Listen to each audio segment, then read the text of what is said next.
What's the most down bad you have ever been? I started talking to this girl one night after she messaged me through social media. We began talking about common interests with subtle flirting here and there. The following day I asked her to send a photo of herself. She proceeded to send 4 pictures. 2 of which she was in baggy clothing, the other 2 being top angles.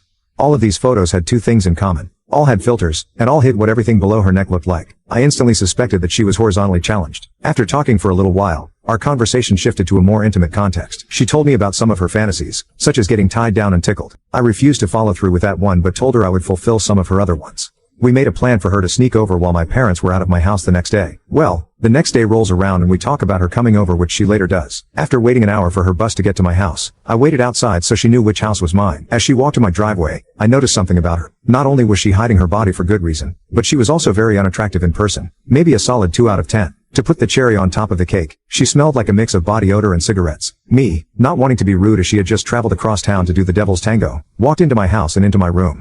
We put on a show on Netflix and began following through with what we had previously talked about, excluding the tickling. After finishing what was and what will be my worst intimate experience ever, we both just sat there. The post-nut was crazy.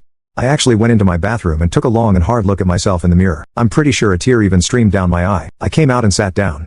I sat there thinking how I could get her out of my house without being rude. I finished a glass of water and said I was going to go fill it. I quickly pulled out my phone and bribed my sister to come knock on my door and tell me my parents were home early and that they needed me to help them unload groceries. I told her that I was sorry and that I needed to go help. I told her to take the next bus, which was 20 minutes later. For the next 2 hours I sat there smelling like her and deeply regretting everything I'd just done.